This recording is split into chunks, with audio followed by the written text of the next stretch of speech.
ഇപ്പോൾ ഞങ്ങളുടെ പ്രതിനിധി വി അരുൺ കൂടി ചേരുന്നുണ്ട്. അരുൺ റിപ്പോർട്ട് ചെയ്തതുമായി ബന്ധപ്പെട്ട് ശ്രീ ആന്റോ അഗസ്റ്റിനോട് എന്തൊക്കെ സംശയമാണ് അരുണിനുള്ളത്?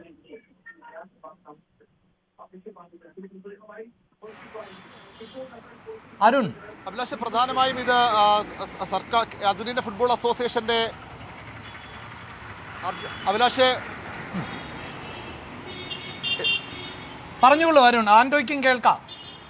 അഭിലാഷ്, പ്രധാനമായും അർജന്റീൻ ഫുട്ബോൾ അസോസിയേഷന്റെ കമ്മ്യൂണിക്കേഷൻ ഉണ്ടായെന്ന് പറയുമ്പോൾ അതിൽ തന്നെ ഒരു പ്രധാന ഭാഗത്ത് പറയുന്നത് misrepresentation of the AFA documents എന്നാണ്. അതിൽ ഇങ്ങനെ പറയുന്നു: the document submitted by the Argentinian football association AFA is a commitment letter addressed to the government of Kerala, nor a legally binding merely a brochure.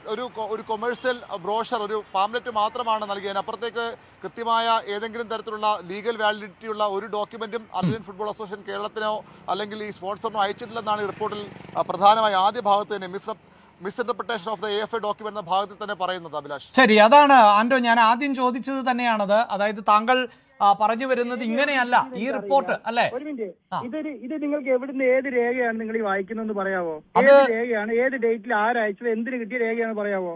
അതാണല്ലോ നമ്മൾ നേരത്തെ തന്നെ സൂചിപ്പിച്ചു കഴിഞ്ഞു. അതായത് ഈ സർക്കാരിന്റെ അതായത് സർക്കാർ മാറിയത് താങ്കൾക്കടക്കം അറിയാമല്ലോ. അല്ല, സർക്കാർ ഈ രേഖ എപ്പോൾ, എവിടുന്ന്, ആർക്ക്, എപ്പോ കൊടുത്ത രേഖയാണ്? കായിക വകുപ്പ് സെക്രട്ടറി ആണല്ലോ ഈ റിപ്പോർട്ട് നൽകിയിട്ടുള്ളത്. അരുൺ, അല്ല, റിപ്പോർട്ടിൽ എനിക്കറിയില്ല, അതാണ് ഞാൻ പറഞ്ഞത്. റിപ്പോർട്ടിൽ പറഞ്ഞ കാര്യങ്ങളിലൊന്നും എനിക്ക് വ്യക്തതയില്ല. കാരണം എന്താ, റിപ്പോർട്ട് എന്ന് പറയുന്നത് ഒരു ഡോക്യുമെന്റ് നോക്കാതെ ഒരു വായിൽ നിന്നുണ്ടാക്കിയ ഒരു സംവിധാനമാണ്. അങ്ങനെ ഒരു സർക്കാർ സംവിധാനം പരിശോധിക്കാതെ സംവിധാനം അങ്ങനെ ചെയ്യുമെന്ന് ചോദിച്ചിട്ടുണ്ടെങ്കിൽ പ്രശാന്താണ് അതിന് മറുപടി പറയേണ്ടത്. ഇത് റിപ്പോർട്ട് കൊടുത്ത പ്രശാന്ത് IAS ആണ് അതിന് മറുപടി പറയേണ്ടത്. അല്ല, പ്രശാന്ത് IAS എന്ത് താല്പര്യമായിരിക്കും ഉണ്ടാവുക? അങ്ങനെ എനിക്കറിയില്ല. അതാണ് ഞാൻ പറയുന്നത്. അദ്ദേഹം കഴിഞ്ഞ സർക്കാരിന്റെ കാലത്ത് സസ്പെൻഷനിൽ നിന്ന ഉദ്യോഗസ്ഥനാണ്. ഈ സർക്കാർ സ്ഥലത്ത് സസ്പെൻഷൻ മാറി വന്നു കഴിഞ്ഞാൽ അയാൾക്ക് എന്തൊക്കെ വെഞ്ചൻസ് ഉണ്ട് എന്നുള്ളത് എനിക്കറിയില്ലല്ലോ. അപ്പോൾ എന്നെ കുറിച്ച് അതിനകത്ത് ഒരു അക്ഷരം പോലും പറഞ്ഞിട്ടില്ല. റിപ്പോർട്ടർ പോഡ്കാസ്റ്റിംഗിനെ കുറിച്ച്, എന്നെ കുറിച്ച് ആ റിപ്പോർട്ടിൽ ഒരു അക്ഷരം പോലും പറഞ്ഞിട്ടില്ല. ഞാൻ ചീറ്റിംഗ് നടത്തിയെന്നോ, ഞാൻ എന്തെങ്കിലും ചെയ്തുവെന്നോ, അല്ലെങ്കിൽ ഞാൻ എന്തെങ്കിലും കമ്പനി എന്തെങ്കിലും ചെയ്തു ഒന്നും അതിന് പറഞ്ഞില്ല. അതായത് താങ്കൾ പറയുന്നത് ഈ സെക്രട്ടറിയുടെ റിപ്പോർട്ട് രേഖകൾ പരിശോധിക്കാതെയാണ് എന്നാണ്, അല്ലേ? അല്ല, ഞാൻ റിപ്പോർട്ട് എന്നെ കുറിച്ച് പറഞ്ഞിട്ടില്ല. പക്ഷെ ആ റിപ്പോർട്ട് വായിച്ചപ്പോൾ ആ റിപ്പോർട്ടിൽ സർക്കാരിന്റെ കയ്യിലുള്ള ഉത്തരവിനെ കുറിച്ചെങ്കിലും അതിനകത്ത് സ്പെസിഫൈ ചെയ്യണമായിരുന്നു. സർക്കാർ ഇറക്കിയ ഉത്തരവിനെ കുറിച്ചെങ്കിലും അതിനകത്ത് സ്പെസിഫൈ ചെയ്യണമായിരുന്നു. അതുപോലെ സ്പെസിഫൈ ചെയ്തിട്ടില്ലല്ലോ. പണം നൽകിയിട്ടുണ്ടോ എന്ന് നോക്കിയിട്ടില്ല. അതുമായി ബന്ധപ്പെട്ട കാര്യങ്ങൾ നടത്തിയില്ല. കാരണം അതേ ഡിപ്പാർട്ട്മെന്റിലെ ഒരു ഡിപ്പാർട്ട്മെന്റ് സർക്കാരിന്റെ ഭാഗം പറയുകയാണ് GST അടയ്ക്കണം, നിങ്ങൾ TDS നിങ്ങൾ പൈസ ട്രാൻസ്ഫർ ചെയ്തെന്ന്. എന്നിട്ട് അതേ റിപ്പോർട്ട് ഇതേ റിപ്പോർട്ട് പണം അടയ്ക്കുന്നതുമായി ബന്ധപ്പെട്ടല്ല ശ്രീ ആന്റോ തർക്കമുണ്ടാകുന്നത്. ഈ പണം അടയ്ക്കുന്നത് തന്നെ, അതായത് ശ്രീ ആന്റോ ദയവായി കേൾക്കൂ.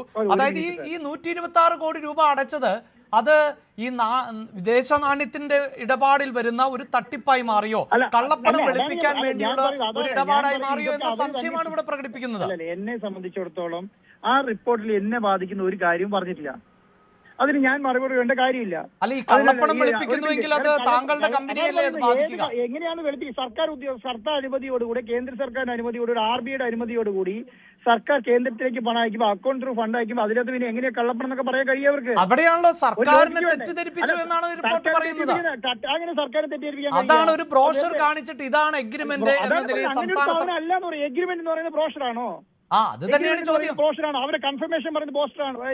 അതായത് താങ്കൾ ഉറപ്പിച്ചു പറയുന്നു ഈ ബ്രോഷർ അല്ലാതെ കൃത്യമായ എഗ്രിമെന്റ് ഉണ്ട്, അല്ലേ? രേഖ പുറത്തു വിട്ടല്ലോ, റിപ്പോർട്ടർ TV ഈ രേഖകൾ മുഴുവൻ പുറത്തു വിട്ടല്ലോ.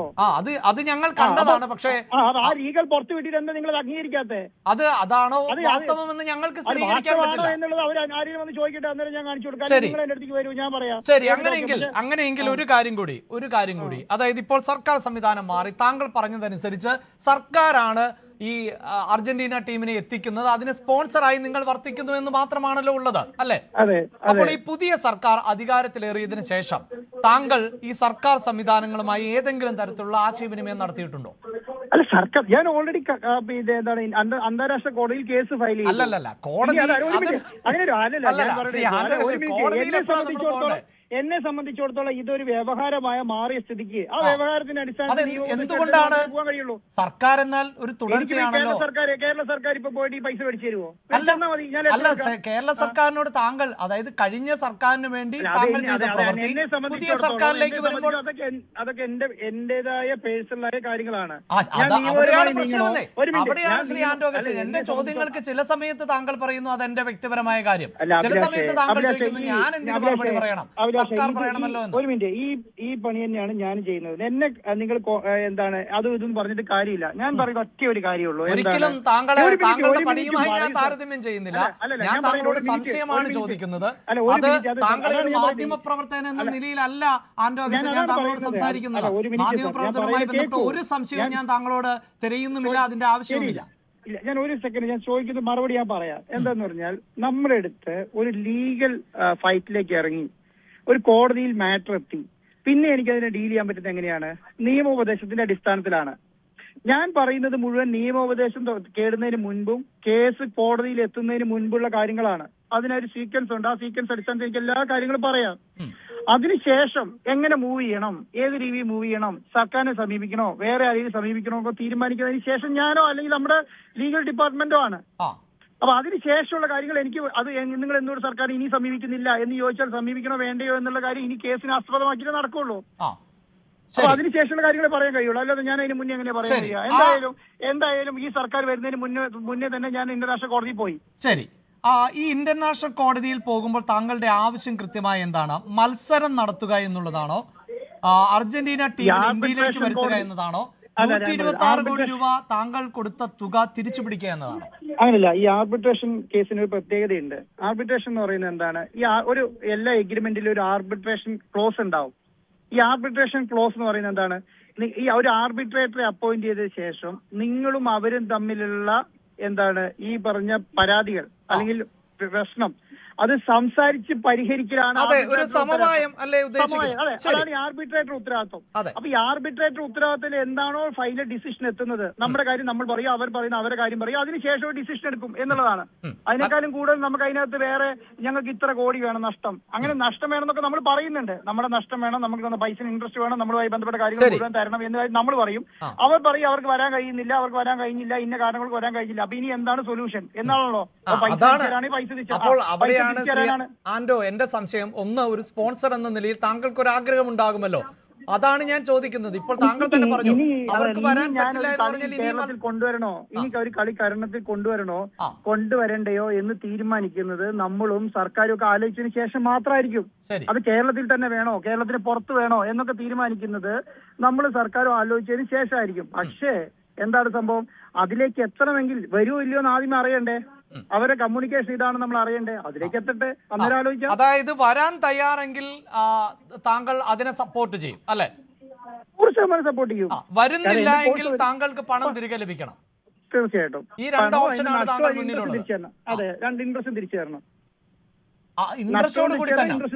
ഇൻട്രസ്റ്റും നഷ്ടവും തിരിച്ചു തരണം. എന്തൊക്കെ ലോസ്, അതായത് അർജന്റീന ഫുട്ബോൾ അസോസിയേഷൻ തിരിച്ചു നൽകണം. തിരിച്ചു തരണം. ഇതാണ് താങ്കളുടെ നിലപാട്. അല്ല, ഞാനൊരു സിമ്പിൾ ആയിട്ട് അഭിലാഷ് ഒറ്റ കാര്യത്തോടെ ഞാൻ പറയാം. എന്റെ പണം ഞാൻ ഈ പൈസ അവർക്ക് കൊടുത്തിട്ടുണ്ടല്ലോ, കൊടുത്തു, അവർ കിട്ടി എന്ന് പറഞ്ഞു. ശരി, ഒരു കൺഫർമേഷൻ തന്നു.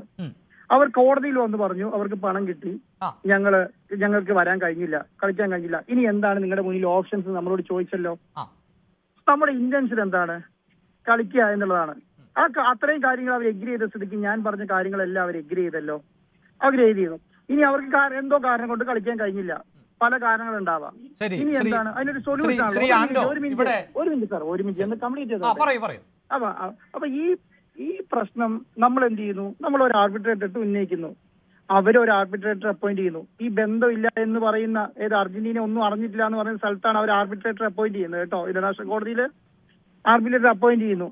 നമ്മൾ നമ്മുടെ ആർബിട്രേറ്റർ അപ്പോയിന്റ് ചെയ്യുന്നു, നമ്മുടെ വക്കീലും അവരുടെ വക്കീലും ഡിസ്കസ് ചെയ്യുന്നു, സംസാരിക്കുന്നു. ഒരു മൂന്നാമതൊരു ആർബിട്രേറ്റർ ഇത് മുഴുവൻ കേൾക്കുന്നു. കേട്ടതിന് ശേഷം നമുക്കൊരു ഉത്തരവ് തരും. ആ ഉത്തരവിന്റെ അടിസ്ഥാനത്തിൽ കാര്യങ്ങളുമായി മുന്നോട്ട് പോകാവുന്നതല്ലേ ഉള്ളൂ. അതിനകത്ത് പിന്നെ ഒരു മിനിറ്റ്, അതിന്റെ അകത്ത് വേറെ എന്തെങ്കിലും ലാബ്സ് നടക്കണമെങ്കിൽ അവർ അന്വേഷിച്ചോട്ടെ. ഞാനുമായി ബന്ധപ്പെട്ട എന്തെങ്കിലും എന്നോട് വന്ന് ചോദിച്ചാൽ ഞാൻ കൊടുക്കാൻ തയ്യാറാണ്, ഞാൻ അതിന് സഹകരിക്കാൻ തയ്യാറാണ്. സർക്കാരുമായി ബന്ധപ്പെട്ട എന്തെങ്കിലും അവർക്ക് എന്തെങ്കിലും ഉണ്ടെങ്കിൽ അത് അവർ നടപ്പിലാക്കിക്കോട്ടെ. പക്ഷെ ഒറ്റ കാര്യമുള്ളൂ, കേരളത്തിന്റെ മുഖ്യമന്ത്രിയുടെ ഓഫീസിൽ നിന്നും ഇങ്ങനെ സാധാരണങ്ങൾ ലീക്ക് ചെയ്ത് ഈ വാർത്തകളെ വളച്ചൊടിച്ച് റിപ്പോർട്ടർ ടിവിനെ വായടപ്പിക്കാം എന്ന് വിചാരിച്ചാൽ അതിന്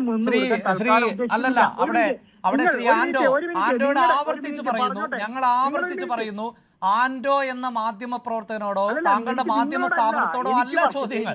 താങ്കൾ അതിനെ തെറ്റിദ്ധരിക്കുക വേണ്ട. നിങ്ങളോടല്ല ഞാൻ പറയുന്നത്. അപ്പോൾ താങ്കൾ പറയുന്നത് ഈ സർക്കാർ പ്രതികാരം ചെയ്യുകയാണ്, അങ്ങനെയാണോ താങ്കൾ പറയുന്നത്? താങ്കളുടെ കേരളത്തിലെ സ്ഥാപനത്തോട് സർക്കാർ സർക്കാർ പ്രതികാരം ചെയ്യുന്നു അല്ലെ? കേരളത്തിലെ സർക്കാർ പ്രതികാരം ചെയ്യാന്നല്ല പറയുന്നത്. കേരളത്തിലെ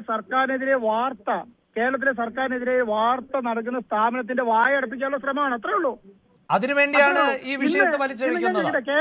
കേരളത്തിന്റെ മുഖ്യമന്ത്രി ഈ എറണാകുളത്ത് വന്ന ഒരാളെ വിസിറ്റ് ചെയ്തല്ലോ, ഒരു ഇൻവെസ്റ്ററെ വിസിറ്റ് ചെയ്തല്ലോ. കേരളത്തിന്റെ മുഖ്യമന്ത്രി എന്ന് പറഞ്ഞാൽ കേരളത്തിലെ ജനങ്ങളെ കൊണ്ട് പ്രവർത്തിക്കുന്ന സംവിധാനമാണല്ലോ. ആരെയാ മുഖ്യമന്ത്രി കണ്ടതെന്ന് പറയുന്നുണ്ടോ? അത് നമ്മൾ ചോദിക്കുന്നുണ്ടല്ലോ. കൂടുതൽ വാർത്തകൾക്ക് news 18 Keralam YouTube channel subscribe ചെയ്യുക.